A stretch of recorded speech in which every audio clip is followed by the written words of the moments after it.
Good afternoon and welcome to the FX Daily Roundup. Actually, start about 30 seconds early. We have seen the euro come up in here into this 1180. We've actually kept that as our bias chart resistance. We made it up to, I think it was 1090 yesterday, but we kept the 1080 as our bias chart resistance. So that's key. If we can close above 1080, that would open the door. It actually would negate the downside bearish picture, at least in the euro for now. And looking here at the cash dollar index,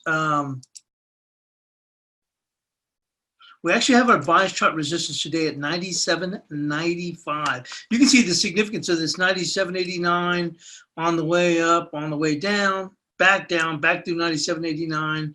And per our analysis as we came into the week, we were stating that a daily close below 97.89, which is what we got yesterday, would open the door for a challenge to 97.20. Our bias chart support today is 97.51, but we are looking for a move to 97.20. Resistance is going to be 97.95, which is just above this key level there.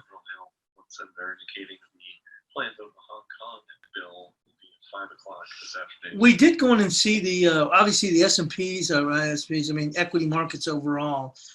Certainly made another run up in here. We actually saw even higher prices in the Asian session. And I think I mentioned here yesterday, the key was, could we get a daily close above 31.23? And we didn't, and then that opened the door for us to go lower. We got that run up in Asia. It kind of threw me off a little bit as we came into this morning, not sure what they were gonna do with that. But they did go in and bring this market down. And bear with me. And so the key is back once again at 31.23. We saw a spike here in regards to the tariffs. China basically tying the tariffs to a rollback of what they had in May. And I think that might mean that back in May, let's say that Trump was only talking, 10% tariffs. I really don't remember what it was at that time. So I guess if they're saying, hey, roll it back to that, and that got the market popping. But we turned around and came right back down. And the Dow in itself has really been the weaker sister of the bunch overall. I mean, it's really had a bit of a tough time. We actually came down, and I'm talking about the Dow futures, into 27,876, which is a 38% retracement from last week's low. And we got down there and nothing was happening. And I was a bit surprised because I thought we would have seen a quick pop. Now, if you look at what happened, I mean, and we did move higher, but that was related to the trade news that came across the wire. So that's what popped it. But the Dow futures weren't doing anything. I mean, as we kept sliding back lower and lower and lower, patience paid off in a sense for me. But even then, I thought, wow, did I just pick up something that is just a bunch of junk is going to move lower? Because potentially I see them moving down to 27,848. I thought we might even make that move down there, but I was a bit surprised that we didn't see a nice, good reaction from the get-go, or at least, 5, 10, 15 minutes later. Heck, we were still trying to just barely hang on and even dipping lower at that time. So it goes back to what my take was, and I think that's still holds true for today, which is we need a daily close in the S&Ps above 31.23. If we don't get it, this market's a sell. And it's not because I'm so bearish the S&Ps. I was mentioning in the chat room. To me, my take is, look, let's go and put this. I think I mentioned it yesterday. And I think it rings even more true today, looking at it from this standpoint. And let's go and move this. Okay, we actually have it on a 2-hour chart. Perfect, okay? Look at this run up here that we've had in this market, okay? And my take is, not only is this thing priced to perfection, it's priced beyond perfection. And my thoughts were, not from a smaller trader standpoint, we're all smaller traders compared to these, these big fund managers. But if you're a portfolio manager and we had these massive runs in equities, your payout is based on, what you're going to have at the end of the year. So if we're priced at this point for beyond perfection, and we're already essentially 45 days for the end of the year, what more upside are you really going to go and get at this point? My thoughts is close up shop, meaning positions, and chill into the holidays because you want to protect those profits. You don't want to be, this is susceptible for a decent little pullback. Now, does it garner some momentum based on this or that? It could, but I'm saying, why put yourself there? Now, they may not be dumping everything, but I would think be taking off at least 25, 30%, maybe a little bit more. And when we did dip down to the SPOOs, we came down, we had some good volume of that 3115-ish area here. And I was looking for that this morning for to come down there, 3115 and a half. And we had some good volume. If you look on the futures before that, and then 3110 was a 50%, but I thought we had a pretty good area there. Well, when we got down there in the futures, and they're currently 3118, okay? I would have expected more of a bounce back once we got into right around 16. I thought, hey, they might even get down to 15 and a half. Well, they even got below that. But we just sat there for the longest amount of time, and there was some good volume trading there. So I was thinking, wow, it's going to be make or break from here. Either we break them lower, and maybe we end up going the day at around potentially the 3102, although there might have been a positive 3110, or we hold them. Now, we popped to 31.25 just on that trade news, but it isn't really doing anything here. So once again, we're below 31.23.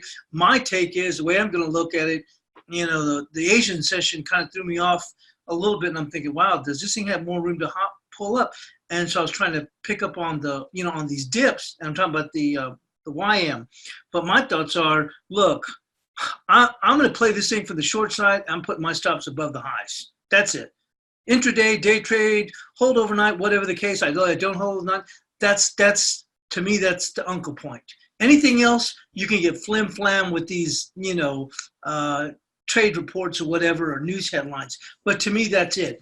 Above the high. I was even surprised that we got there. We did it in Asia. There was, you know, they had the new Hong Kong police chief, and Hong Kong stocks were rallying. So I guess there was some little bit of euphoria, so to speak. And so the market got a little bit overdone with itself. My take is now, look, my stops are below the high, are above the highs, the outright highs. If that, then I'm wrong. Until then, I just want to play from the short side. Like I said, I thought I came in at a great value area here in the Dow futures at 38% back from last week's lows, and the market just stood there and stood there and stood there. Finally, we started to move a little bit higher. Then we got the headline, and that popped it up. I was able to get out with just a few nickels, and literally a few nickels. And I picked it up previously on the way down and grabbed a little bit out again too. But I'm glad. I thought my patience was going to pay off, and I thought I was going to get rewarded nicely. And this market looks like it's just tired, completely tired. So anyway, that's my 2 cents on that. Let's take a look here. Crude oil is holding here.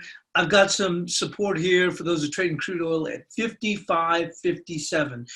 Finally, crude oil is kind of like starting to trade. I call it regular instead of the ridiculous moves that we've seen over the last 2 weeks. And you can see here, up, down, up, down, up, down, up, down, and basically just responding to what equities do. And they would run you over to the upside, run you over to the downside, and then the next day would do the complete opposite. You see what I'm saying? You see, you know, you're looking here, we go down, then we go up, then down, and up and down. And the crazy thing is that you'd finish at the highs of the day only to see the entire move reverse the next day. Okay, probably got a great reversal. And then you turn around and run back all the way up to the highs again. Then the next day you turn around and move all the way to the lows again. And we just basically sit there. Well, it looks like we may be starting to come back, but I'm not really interested in this market until it stops that foolishness, which has actually been going on for nearly 2 weeks. It's really kind of confused a lot of people thinking, okay, it's moved to new highs. No, wait a minute. No, it looks like it's going to break to new lows. No, wait a minute. It looks like it's going back to new highs. So there we go. Now, moving into FX, as I mentioned, we already mentioned about the euro and the cash dollar index. We did see the cable. We've been bumping up against this 29.80. We're kind of paring back a bit. And the dollar CAD, we talked about that from last week. We had our bias chart resistance in the entire week last week at 32.69. We saw the potential for this market from last week to go up to potentially to 33.09 after the previous Friday, not this last Friday, but the previous Friday's employment data. But we had 32.69 for a pause, and boy, a pause it was. 3 straight days we tried to challenge that, actually getting above it. I think it was on Thursday or either Wednesday by 2 ticks, and opened the door for us to go lower. We're looking for 31.84. I think this morning we got down to what, 31.90 or 92. So kind of holding here, but resistance is going to be at 32.50 here on the dollar CAD. Looking here on the dollar yen, this dollar yen continues to not buy into this stuff about the equities. And that is the big concern. I'll mention it for one last time, which we've been talking about that for the last couple of weeks. Doggone it. Hold on. Which reminds me, like I said, probably sound like a doggone broken record, but reminds me of that 90s song, things that make you go, And we talked about that. No matter how high S&Ps go, and look, every day it's been a brand new high. The dollar yen is saying, you know what, I'm not buying that. You're not going to sell me that Brooklyn Bridge. There's no way in heck. And so, like I said, for the last couple of weeks, when you look at what equity's been doing, the dollar yen should be at above, like at around 111. The point that it isn't should raise a lot of concerns. But whether or not what happens with valuations with equities is another story. But here's the deal. If we do see that pair back in equities, this dollar yen is going to be blowing the submarine horns. And my guess is if we do get a decent pair back in equities, and not a massive sell-off, but decent pair back, we're going to 105. We're going to 105. This market will not rally no matter what S&Ps are doing. It could care less. And it showed you that multiple times. We talked about this huge pivot. So my thoughts are, I think we are going to get a decent pair back in S&Ps. I don't think it's going to be a hardcore sell-off, but my point is I think we're just going to start to see more liquidation, and we're going to start to see some momentum build up a little bit more, a little bit more, a little bit more, when we start to go and dip even further. My thought is I think we're going to 105. And probably potentially we're coming down here, which is going to be what, 104.60. So it's not a bad, at this point, kind of like what I was saying about the S&Ps or Dow futures. Hey, you know what? I'm going to play just from the short side. I don't even want to pick it up from the long side. I'm going to play from the short side, and stops are going to be, I don't care what kind of trade it is, stops are going to be above the all-time highs because they're not that far away, and I just don't see this market, being able to do anything beyond that. And from that vantage point, I think that the dollar yen, which has been the one that's really has questioned the moves of the equities up here. If we do get that slide back, this dollar yen, I think, is going to 105, potentially down here to 104.60, but 105. That's a pretty good move from here. So you're talking about, what, 350 pips if we do see this pullback in S&Ps. And I saw some comments from Trump. Sounds like a lot of desperation. Not playing politics, just saying desperation. China needs a deal. Their economy is going to crumble if they don't get the deal. Sounds like somebody that really, when they're trying to get something done, is trying to talk it into making something happen. And China's really just not playing the game so far, despite the lines that we've gotten from the administration over the last couple of weeks, and has resulted. One of the guys in chat room said, hey, yeah, but it's played out. You're doggone right, it's played out. I mean, there's no denying that we've moved up to these higher prices in equities with that whole idea that the deal is around the corner, around the corner, around the corner. Well, if it's around the corner, why are you making all these comments? Especially ones that are the comments that we're starting to see even today. So hence my thought is there's no deal coming anytime soon. And we'll probably start to see these S&Ps and equities start to go and pair back. At least that's my take. Trade the way you want, but I'm just saying is I think just from it's not so much I'm so bearish, it's just from a valuation point of view. If you're a fund manager, portfolio manager, and you've got these huge gains in built in from the year, okay, look at this, just from October. And what, are you just going to let them sit there knowing that your payout is going to be, also generated on those gains? You see what I'm saying? So it's been the smart play to play, as a portfolio manager, to just stay long. But at some point you're saying, hey, it's almost the end of the year. I'm going to be getting my check, what the heck am I going to have all this exposure for? I mean, we might even pull back. No use giving up any gains. Tell you what, I'm just going to empty out of some of these positions. And so I think, at least today, from what I saw, it just seems like we're seeing liquidation in here. But anyway, that's my 2 cents here. Good luck trading the rest of the day, and we'll see you tomorrow. And consider a trial period with ForexAnalytix. It's $1 for 10 days. Get you access to not only all the webinars, but to all the analysis, basic technical, macro, harmonics, Elliott wave, as well as to me, I always say, time and time again, the real backbone, which is the chat room with all the different traders that we have in there, everybody looking at different time frames, everybody very willing to share their information. So great resource. But thanks once again for joining us here on the FX Daily Wrap-Up.